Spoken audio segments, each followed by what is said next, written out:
नमस्कार, दिन भर की बड़ी खबरों में आपका स्वागत है। मैं हूं आपके साथ आराधना। आज इस बुलेटिन में बात होगी महाराष्ट्र में एमएलसी चुनाव की, मणिपुर को लेकर राहुल गांधी के बयान की, देखेंगे नीट पर कोर्ट की सुनवाई को, किसानों के बड़े ऐलान को, जानेंगे दिल्ली यूनिवर्सिटी में मनुस्मृति पढ़ाने की तैयारी को, और बुलेटिन के आखिर में देखेंगे जाने माने कार्टूनिस्ट इरफान की किस खबर पर पड़ी तिरछी नजर। लेकिन दिन भर की तमाम बड़ी खबरों से पहले एक नजर आज की सुर्खियों पर। सिसोदिया की याचिका पर सुनवाई से जस्टिस संजय कुमार हटे, निजी कारणों का दिया हवाला। सुप्रीम कोर्ट की नई बेंच अब 15 जुलाई को करेगी सुनवाई। बृजभूषण शरण सिंह के मामले में राउज एवेन्यू कोर्ट ने समन जारी कर 2 गवाहों को बुलाया। 26 जुलाई को होगी अगली सुनवाई। महिला पहलवानों के शोषण का है आरोप। पूर्व केंद्रीय मंत्री स्मृति ईरानी ने खाली किया सरकारी बंगला, लोकसभा चुनाव में मिली थी करारी हार। शेयर बाजार में गिरावट, 27 अंकों की मामूली गिरावट के साथ 79,897 पर बंद हुआ सेंसेक्स, तो 8 अंकों की गिरावट के साथ 24,315 पर बंद हुआ निफ्टी। ये तो थी सुर्खियां। अब बात आज की सबसे बड़ी खबर की। लोकसभा चुनाव के बाद महाराष्ट्र में एक बार फिर एनडीए बनाम इंडिया अलायंस के बीच मुकाबला होने जा रहा है। महाराष्ट्र विधान परिषद चुनावों में दोनों एक दूसरे को मात देने की कोशिश करेंगे। महाराष्ट्र एमएलसी चुनाव बीजेपी के लिए किसी अग्नि परीक्षा से कम नहीं है। विधानसभा चुनाव से पहले महाराष्ट्र में विधान परिषद चुनाव के बहुत मायने हैं। देखिए ये रिपोर्ट। महाराष्ट्र की 11 एमएलसी सीटों के लिए शुक्रवार को वोटिंग होगी। वोटिंग पूरी होने के तुरंत बाद ही काउंटिंग शुरू हो जाएगी। चुनाव में बीजेपी के 5, शिवसेना और एनसीपी के 2-2 उम्मीदवार मैदान में हैं, जबकि एमवीए से कांग्रेस, शिवसेना यूबीटी और एनसीपी एससी के समर्थन से शेतकारी कामगार पक्ष के उम्मीदवार मैदान में हैं। राज्य विधानसभा में इस समय 274 विधायक है, इसलिए एक सीट जीतने के लिए उम्मीदवार को 23 वोटों की जरूरत है। फिलहाल बीजेपी के नेतृत्व वाले महायुति के 9 उम्मीदवार हैं। उसके पास 203 विधायकों का समर्थन बताया जा रहा है, जिसमें बीजेपी के 103, शिवसेना के 38 और एनसीपी के 40 विधायक शामिल हैं। तो महाविकास अघाड़ी के पास 66 विधायकों का समर्थन माना जा रहा है, जिसमें सबसे ज्यादा 37 विधायक कांग्रेस के हैं। शिवसेना यूबीटी के 16 और एनसीपी एससी के 12 विधायक हैं। यानी दोनों के पास ही अपने सभी उम्मीदवारों को जिताने का नंबर नहीं है। लेकिन एमवीए की तरफ से दावा किया जा रहा है कि महायुति के 10 से 15 विधायक उनके संपर्क में हैं। एमएलसी चुनाव गुप्त वोटिंग से होता है, इसलिए ये विधायक आसानी से क्रॉस वोटिंग कर सकते हैं। अगर ऐसा होता है तो फिर महायुति के एक उम्मीदवार की हार तय है। टूट के डर से महायुति यानी एनडीए ने अपने सभी विधायकों को मुंबई के 5 स्टार होटलों में बंद कर दिया है। यहाँ से सभी विधायक सीधे विधानसभा पहुंचेंगे और वोटिंग के बाद अपने अपने निवास जा सकेंगे। साफ है, महायुति को अपने विधायकों की टूट का डर लग रहा है। शरद पवार और उद्धव ठाकरे ने तो इसे लेकर बड़ा दावा भी कर दिया है। महाराष्ट्र में एमएलसी चुनाव को लेकर बीजेपी में हार का डर दिखाई दे रहा है, तो वहीं राहुल ने बीजेपी की मुश्किलों को और बढ़ा दिया है। हाल ही में राहुल गांधी मणिपुर दौरे पर पहुंचे थे। इस दौरान राहुल ने पीड़ितों से मुलाकात कर उनका दुख दर्द जाना। राहुल ने अब मणिपुर का एक वीडियो शेयर किया है, तो क्या है उस वीडियो में, देखिए इस रिपोर्ट में। राहुल गांधी लगातार एक्शन मोड में है। पिछले दिनों राहुल ने दिल्ली, गुजरात, अलीगढ़, मणिपुर, असम और रायबरेली का दौरा किया। बात करें राहुल के मणिपुर दौरे की, तो राहुल ने वहां के राहत शिविरों में हिंसा पीड़ितों से मुलाकात की थी। वहां के लोगों का दुख दर्द जाना था। अब राहुल ने अपने मणिपुर दौरे का वीडियो सोशल मीडिया पर शेयर किया है। साथ ही वीडियो के साथ एक भावुक पोस्ट भी लिखा है। कितना परेशान थी, घर में कितना दिन रहेगा। मेरी ग्रैंडमदर वहाँ पे रह गई है सर। अभी भी वहीं है? अभी भी वहीं पे है। वो ठीक है? ग्रैंडमदर ठीक है? आपकी ग्रैंडमदर अभी है ठीक है कि अब कैसे पता नहीं सर, कि वो भी कोई कांटेक्ट हो रहा है तो वो आ भी नहीं पा रहे, ना हम उनकी कोई हेल्प भी कर पा रहे हैं। आज भी घर चला है हमारे वहाँ पे। आज सुबह भी हुआ है वहाँ पे। तो आपका मेन बात है कि आपको सिक्योरिटी चाहिए और आप वापस जाना चाहते हैं। घर जाना चाहते हैं हम लोग घर में रहना चाहते हैं, अपने घर में रहना है। ये लड़ाई शुरू क्यों हुई? मिसअंडरस्टैंडिंग की वजह से हुई है। मिसअंडरस्टैंडिंग की वजह से ऐसा हुआ है। हिंसा से किसी को फायदा हो रहा है? नहीं सर। मम्मी पापा हमारा भाई ने मर गया और हमारे बेटे ने ऑपरेशन किया है। भाई का डेथ हो गया? Yes, because of negligence. तो बैठो। You are only hope, sir. That's what the people are saying. He is sick and then because no medical assistance, no medicines were provided, so we didn't get any help from, like I said, from the government. Request you to help us. We'll try. You are our voice. will try and help you. Yes. But medicines, our party can also try and help you a little bit. Even pregnant women are here. Children, elderly people, they need help. Two people are in the hospital. Whether this war ends early or not is in the hands of the government. Yeah, I think that is true. Because if the government wants to end it, it can end it very quickly. So she's saying my husband is suffered from BP stroke. And my son was killed in the conflict. And my son is just a student. He's a BA student, and he was killed, and he's innocent. The first time that they're going through a conflict, or has this happened before with them? This is our third time experiencing a conflict. What can I do for them? Rahul ने लिखा, मणिपुर में हिंसा शुरू होने के बाद मैं तीसरी बार यहाँ आ चुका हूँ, मगर अफसोस स्थिति में कोई सुधार नहीं है। आज भी प्रदेश 2 टुकड़ों में बटा हुआ है, घर जल रहे हैं, मासूम जिंदगियां खतरे में हैं और हजारों परिवार रिलीफ कैंप में जीवन काटने पर मजबूर हैं।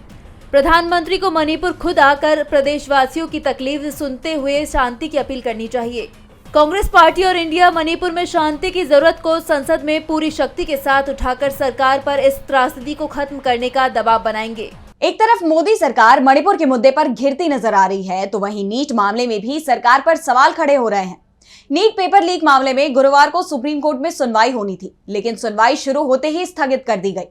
इस बीच सीजेआई डीवाई चंद्रचूड़ ने एक ऐसा बयान दिया जिसे लेकर चर्चाएं तेज हो गई हैं।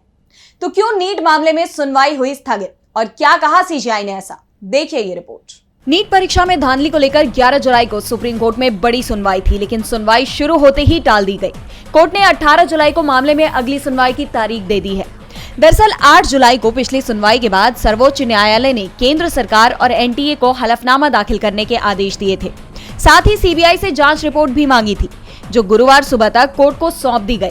लेकिन सुनवाई के वक्त कई वकीलों ने कहा कि उन्हें हलफनामे की कॉपी नहीं मिली है, जिसके बाद सीजेआई ने मामले में शुक्रवार को सुनवाई की बात कही और इसके तुरंत बाद सीजेआई ने यह मामला सोमवार के लिए सूचीबद्ध करने को कहा। कोर्ट का ऑर्डर लिखवाने से पहले ही सॉलिसिटर जनरल ने बुधवार को सुनवाई की अपील कर दी। इस पर छात्रों की तरफ से पेश वकील जे नेदमपारा ने कहा कि वो बुधवार के लिए राजी हैं। इस पर चीफ जस्टिस बिगड़ गए और वकील से ही पूछ दिया कि एक सेकंड मिस्टर नेदमपारा, जज आप नहीं हैं, सौभाग्य से जज मैं हूं, आप खामोश रहें। जिसके बाद ये मामला 18 जुलाई के लिए सूचीबद्ध कर लिया गया है। बता दें कि केंद्र सरकार, एनटीए और सीबीआई ने परीक्षा में किसी भी बड़ी गड़बड़ी से इनकार करते हुए परीक्षा रद्द नहीं कराने की बात कही है। उनका कहना है कि केवल लोकल लेवल पर गड़बड़ी हुई है, ऐसे में दोबारा पेपर करवाने का फैसला सही नहीं होगा।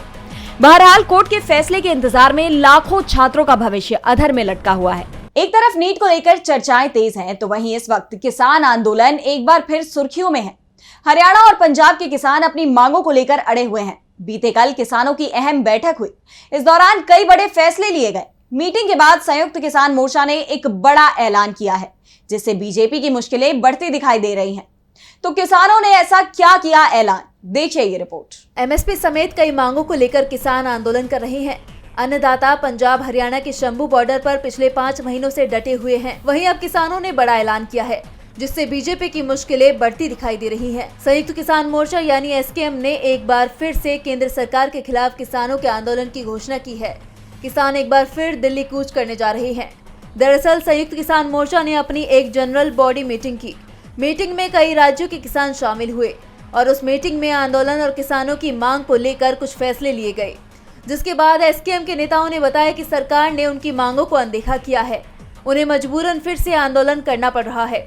इसके साथ ही किसानों ने सरकार से उनकी मांगों को पूरा करने की अपील की। एसकेएम ने कहा कि वो अपनी मांगों को लेकर पीएम मोदी और लोकसभा में नेता प्रतिपक्ष को एक ज्ञापन सौंपेगा। बता दें कि उनकी मांगों में न्यूनतम समर्थन मूल्य यानी एमएसपी की कानूनी गारंटी और किसान कर्ज माफी शामिल है। किसान संगठनों ने अपनी मांगों को लेकर एक बार फिर से सरकार से टक्कर लेने का फैसला कर लिया है। तीसरी बार देश की सत्ता संभाल रही मोदी सरकार की इससे सिरदर्दी बढ़ेगी। इससे पहले तीनों कृषि कानूनों को लेकर किसान संगठनों ने दिल्ली में बड़ा प्रदर्शन किया, जिससे जनजीवन पूरी तरह अस्त व्यस्त हो गया। सड़कें बंद हुई तो लोगों को भारी परेशानी का सामना करना पड़ा।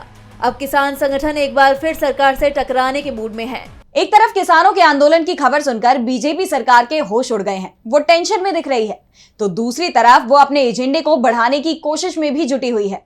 दिल्ली यूनिवर्सिटी ने अपने लॉ पाठ्यक्रम में मनुस्मृति को शामिल करने की तैयारी कर ली है, जिसका जबरदस्त विरोध भी शुरू हो गया है।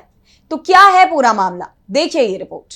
मनुस्मृति को लेकर विवाद एक बार फिर गर्मा गया है। खबर है कि दिल्ली यूनिवर्सिटी में मनुस्मृति को लॉ ग्रेजुएशन के पाठ्यक्रम में लीगल मेथड सब्जेक्ट के साथ इसे पढ़ाया जाएगा। इस प्रस्ताव को डीयू के काउंसिल फॉर एकेडमिक मैटर्स के सामने शुक्रवार को रखा जाएगा, जो कि अगस्त में अकादमिक सत्र में इसे लागू करने के लिए पास करने पर निर्णय लेगा। सोशल डेमोक्रेटिक टीचर्स फ्रंट इसका विरोध कर रहा है। इसने बुधवार को डीयू के वाइस चांसलर योगेश सिंह को चिट्ठी लिखी है। चिट्ठी में लिखा गया है कि हमारी जानकारी में ये बात आई है कि मनुस्मृति की अनुशंसा स्टूडेंट्स के लिए की गई है, जो कि आपत्तिजनक है, क्योंकि यह महिलाओं और कमजोर समुदाय की प्रगति और शिक्षा के खिलाफ है। वहीं फैकल्टी ऑफ लॉ की डीन प्रोफेसर अंजू टिक्कू के अनुसार सीखने और समझने के भारतीय दृष्टिकोण को पेश करने के लिए नई एजुकेशन पॉलिसी 2020 के तहत मनुस्मृति को शामिल किया जाएगा। अब सवाल ये उठता है कि भविष्य के वकीलों और जजों को पाठ्यक्रम में मनुस्मृति पढ़ाने के बाद भविष्य में देश कानून से चलेगा या फिर मनुस्मृति से। दिल्ली यूनिवर्सिटी में मनुस्मृति को लेकर विरोध जताया जा रहा है, तो वहीं विरोध राजस्थान की बीजेपी सरकार में शिक्षा मंत्री मदन दिलावर के बयान का भी हो रहा है। कई बार कुछ नेता ऐसा बोल जाते हैं जो चर्चा का विषय बन जाता है। राजस्थान के शिक्षा मंत्री मदन दिलावर ने आदिवासियों को लेकर एक विवादित बयान दे दिया था, जिसके खिलाफ कांग्रेस ने जमकर विरोध प्रदर्शन किया। तो क्या बयान दिया था मदन दिलावर ने, देखिए ये रिपोर्ट। राजस्थान के शिक्षा मंत्री मदन दिलावर की मुश्किलें बढ़ती हुई दिखाई दे रही हैं। बता दें कि कुछ दिन पहले मंत्री दिलावर ने आदिवासियों को लेकर एक विवादित बयान दिया था। उन्होंने कहा था कि जिन आदिवासियों को अपने हिंदू होने पर शक है, वो अपना डीएनए टेस्ट करवा ले। इस बयान के बाद दिलावर चौतरफा घिर गए थे। वहीं अब गुरुवार को कांग्रेस ने यह मुद्दा विधानसभा में उठाया। कांग्रेस ने इस मुद्दे पर विरोध जताते हुए सदन में मंत्री का इस्तीफा तक मांग लिया। इस दौरान मंत्री कुछ कहने के लिए खड़े हुए तो विपक्ष ने भी नारेबाजी तेज कर दी। वहीं नेता प्रतिपक्ष टीकाराम जूली ने दिलावर से सदन में सार्वजनिक माफी की मांग की। नेता प्रतिपक्ष टीकाराम जूली ने कहा कि जब तक दिलावर अपने आदिवासियों के डीएनए वाले बयान पर सदन में माफी नहीं मांगेंगे, तब तक हम उनकी कोई बात नहीं सुनेंगे। वहीं मंत्री मदन दिलावर की बात करें तो उन्होंने भी इस मामले पर अड़ियल रवैया अपनाते हुए माफी मांगने से इनकार कर दिया है। यानी अब सदन में लड़ाई आमने सामने की हो गई है।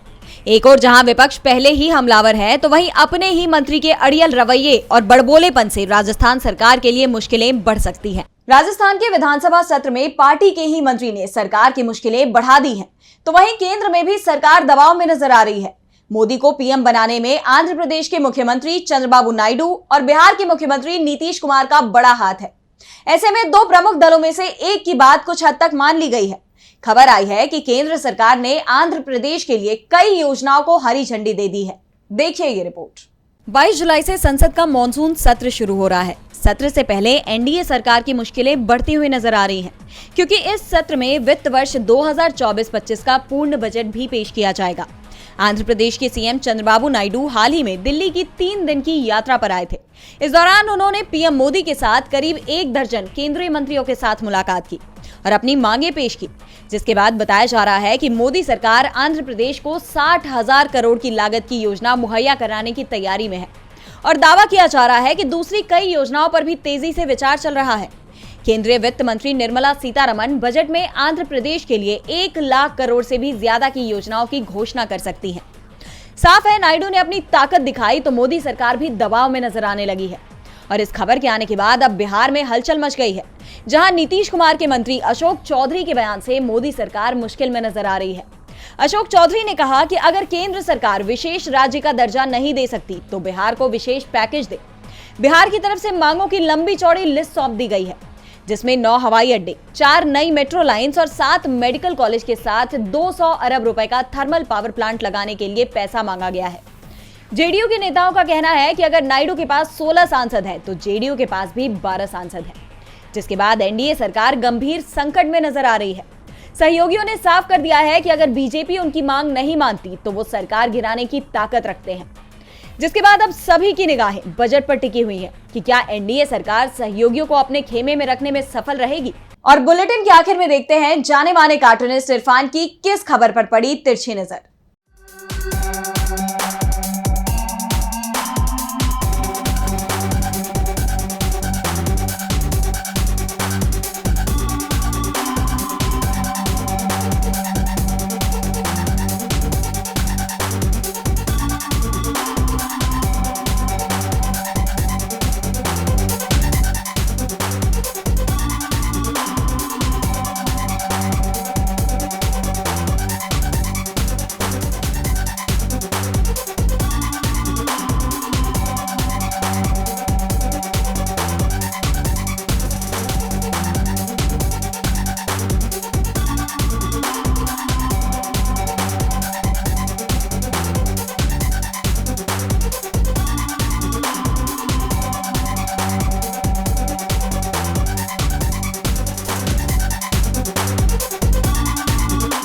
महाराष्ट्र में फिर से रिसोर्ट पॉलिटिक्स का दौर आ गया है, मगर इस बार वो अपने विधायकों को पकड़कर रिसोर्ट में रख रहे हैं जो अब तक दूसरी पार्टी के विधायकों को कैद करते रहे थे।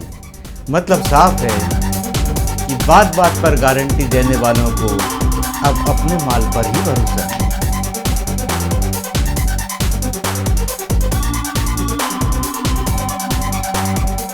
बहुत बहुत शुक्रिया इरफान जी। तो आज इस बुलेटिन में इतना ही। आप देखते रहिए DB लाइव। नमस्कार।